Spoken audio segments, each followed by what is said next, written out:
Hi friends, कशा आहात तुम्ही सगळे? तर आपण पाहिलं की बऱ्याच जणांनी एकादशीचे ब्लॉग शेअर केलेले आहेत. काय काय झालं तर मी तर काही ब्लॉग घेतला नव्हता, कारण त्या दिवशी वर्किंग डे होता. पण मी विचार केला की गेल्या वर्षीच्या काही क्लिप्स आमच्यासोबत होत्या, तर त्या मी तुमच्यासोबत शेअर करणार आहे. की त्रीचं आम्ही एकादशीचं फोटोशूट केलेलं, त्यानंतर काही फराळ बनवलेला, देन एक आम्ही घरच्या घरी एक मिनी वारी काढलेली, म्हणजे एक आठवण म्हणून. आणि त्यावेळी आय गेस मी मॅटर्निटी लिव्हवर होते, आणि सो अशा काही काही नवीन नवीन कल्पना येत होत्या डोक्यामध्ये. सो त्या अकॉर्डिंग आम्ही ती मिनी वारी घरात केलेली.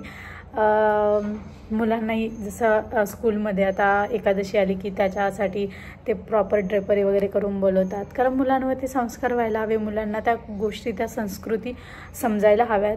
त्याच पद्धतीने आम्ही थोडासा तसा काहीसा प्रयत्न केला घरात मिनी वारी काढण्याचा.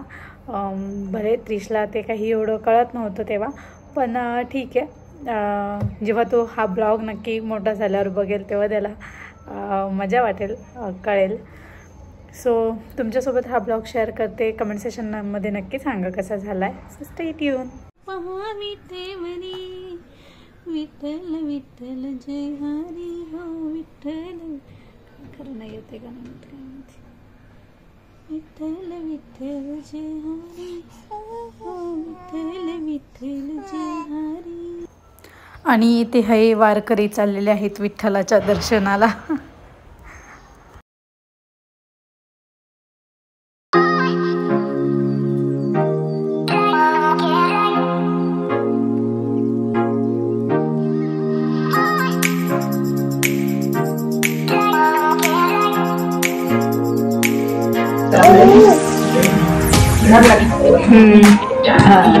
पाय पडकन निघाला.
चला एकटीच चालली मी पडलं. हरी विठ्ठल विठ्ठल जय हरी विठ्ठल, विठ्ठल विठ्ठल जय हरी विठ्ठल, विठ्ठल विठ्ठल जय हरी विठ्ठल, विठ्ठल विठ्ठल जय हरी विठ्ठल, विठ्ठल विठ्ठल जय हरी विठ्ठल, विठ्ठल विठ्ठल जय हरी विठ्ठल, विठ्ठल विठ्ठल जय हरी विठ्ठल, विठ्ठल विठ्ठल जय हरी विठ्ठल, विठ्ठल विठ्ठल जय हरी विठ्ठल. बावली बावली बावली बावली बावली रूप तुझे विठ्ठल विठ्ठल विठ्ठल विठ्ठल.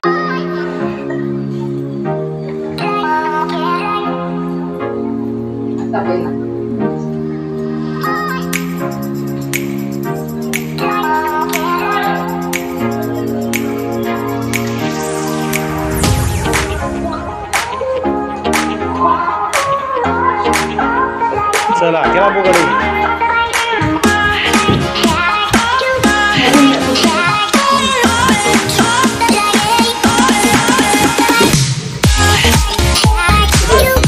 पाया पडा.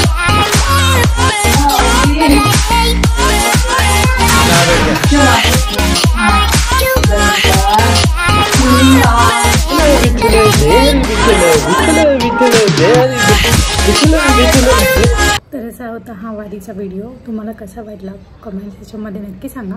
काही काही क्लिप जे आहेत ते आमच्याकडनं मिस झालेले आहेत, नाहीतर खूप छान केलं होतं ॲक्च्युली आम्ही अरेंजमेंट. पूर्ण अशी वारी येताना दाखवलेली, देन फुगडी अँड ऑल सगळं होतं. पण खूप सारे क्लिप्स जे आहेत ते डिलीट झालेले आहेत, त्यामुळे जेवढे आहे तेवढे तुमच्यासोबत शेअर केलं. आणि हां, अजून एक गोष्ट सांगायची राहिली की लास्ट इयरला जे आहेत सचिन, विशाल म्हणजे माझा भाऊ आणि माझ्या मामाचा मुलगा हे सगळे वारीला गेले होते. तिथे त्यांनी खूप एन्जॉय केला आणि जे काही एन्जॉय केला तो तुमच्यासोबत शेअर करणार आहे. त्यांनी जे काही तिथे व्हिडिओ क्लिप्स काढले होते ते तुमच्यासोबत शेअर करणार आहे. आणि महत्त्वाची गोष्ट म्हणजे हां, त्यांचा ते टी व्हीवर झळकलेले गेल्या वर्षी, म्हणजे त्यांचा एक न्यूज रिपोर्टरने त्यांची घेतलेली इंटरव्ह्यू घेतलेला की कसं वाटतंय, नवीन तरुण लोक का जॉईन होत आहे, त्यांना कसं वाटतंय अँड ऑल द थिंग्स तर त्या ठिकाणी डिस्कस झालेला. तर ते जे टी व्हीवर ते जे त्यांनी क्लिप घेतलेलं तेही तुमच्यासोबत मी शेअर करणार आहे की न्यूजला काय एक्झॅक्टली बातमी आलेली. So stay tune.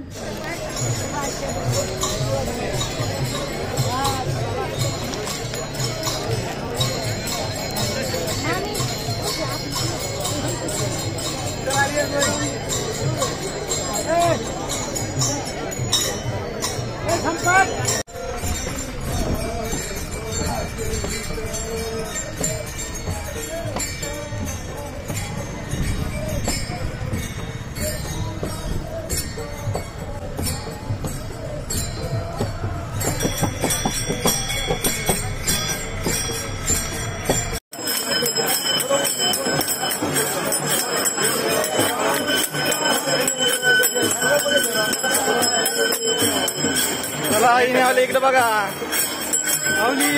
बघा चला येणे आले बाय आमचे.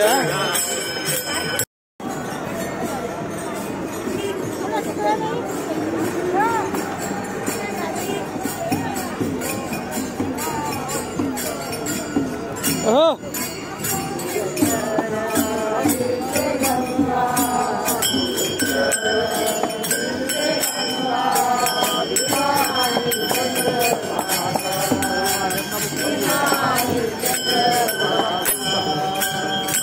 उद्या आहे का नाही तो जवळ आहे चाळी.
पुणे ते पंढरपूर अशी वारी करणारे हजारो वारकरी आहेत, भक्तगण आहेत. पुण्याहून निघालेल्या संत ज्ञानेश्वर महाराजांच्या पालखी सोहळ्यामध्ये 3 तरुण आता पंढरपूरला निघालेले आहेत. 2 जणांचा व्यवसाय आहे तर 1 जण त्यातला नोकरी करतो. पहिल्यांदा वारीत सहभागी झाल्यामुळे कुठेतरी त्यांच्या चेहऱ्यावर या सगळ्या लांब प्रवासाचा थकवा जाणवत होता. पण आम्ही तरुण आहोत आणि ही वारीची संस्कृती आपणच जपायला हवी हे सांगायला मात्र हे तिघे अजिबात विसरत नाहीयेत. 20व्यासाठी नीरा नदीजवळ थांबलेल्या या तिघा मित्रांशी संवाद साधलेला आहे आमचे प्रतिनिधी अक्षय बडवे यांनी. 3 तरुण जे आहेत ते थेट पुण्याहून पंढरपूरला वारी करण्यासाठी आलेले आहेत आणि हे विशेष म्हणजे यांची पहिली वारी. आपण त्यांच्याकडून अनुभव जाणून घेऊया. तर वारीचा अनुभव असा आहे की खरोखर ह्या वारीमध्ये तरुणांबरोबर 50 नंतरचे देखील लोक आहेत. परंतु आम्ही येण्यामागचं कारण असंच की फक्त आतापर्यंत आम्ही वारी ही फक्त दुरून पाहत होतो. कोणीतरी सांगत होतं आम्हाला ही वारी आहे की आळंदीपासून किंवा आपल्या गावापासून दिंडी निघते आणि पंढरपूरपर्यंत पोहोचते. परंतु तो अनुभव आतापर्यंत फक्त शब्दातून ऐकला होता, तो प्रत्यक्षात आम्हाला पाहायचा होता की कशा प्रकारे आहे. लोक म्हणतात 50 आल्यानंतर यांना काही काम नाही, परंतु ते 50च्या पुढचे देखील लोक कशा प्रकारे हा प्रवास पूर्ण करतात हा अनुभव मी प्रत्यक्षात पाहतोय. हा प्रवास करत असताना खरोखर असं वाटलं होतं की बाबा, परंतु यांच्यावर असताना असं वाटत नाही की पाय दुखेल किंवा काय होईल. बिकॉज असं नॉर्मली जर तुम्हाला 1 किलोमीटर चालायला सांगितलं तर खूप माणूस दमून जातो, गाडी चालू करतो आणि गाडीने निघून जातो. परंतु आता खूप एवढा प्रवास आम्ही जवळ सकाळपासून 15 किलोमीटरचा प्रवास केलेला आहे, तरी देखील असं वाटतं पायी दुखतायत, परंतु असं वाटतं की अजून देखील प्रवास आम्ही करू शकतो. बिकॉज ही तरुण पिढी आहे ती कुठे ना कुठे जे काही वडीलधारे लोक आहेत त्यांच्याकडे पाहून आपलं पाऊल पुढे टाकते. त्यांचा जोश पाहून आम्हाला देखील आमच्यामध्ये जोश येत आहे. डोक्यावर टोपी आहे, डोळ्यावर गॉगल आहे, भरपूर ऊन आहे, तहान वगैरे लागते. तहान तर खूप लागते, परंतु हा आपला पेहराव आहे. ही महाराष्ट्र, ही जशी की आता विशालने सांगितलं, ही महाराष्ट्र संतांची भूमी आहे आणि संतांची भूमी असल्यामुळे आपल्याला आपला पेहराव देखील आणि आपली संस्कृती जपली पाहिजे. आणि या मागचा उद्देश देखील आहे की खरोखर इथून 10 वर्षानंतर पाहिल्यानंतर हा सफेद कपड्यावाला माणूस दिसणार नाही, परंतु आमच्याकडे पाहिल्यानंतर पुढच्या पिढीला देखील वाटेल की खरोखर आपली ही देखील संस्कृती आहे ती जपली पाहिजे. त्याच्यामुळे हा आम्ही पेहराव घेतलेला आहे. आणि सेमच पेहराव तुम्ही सगळ्यांकडे बघाल. आता माझी पगडी मी सध्या दिलेली आहे मित्राला, परंतु आम्ही सगळ्यांनी सेमच पेहराव घेतलेला आहे. कॅमेरामन आदर्श कटकेसह अक्षय बडवे, साम टीव्ही न्यूज, पुणे. अवघड वर्णावरणांच्या वाटा चढणं तसंच प्रखर ऊन या सगळ्यांचा सामना करत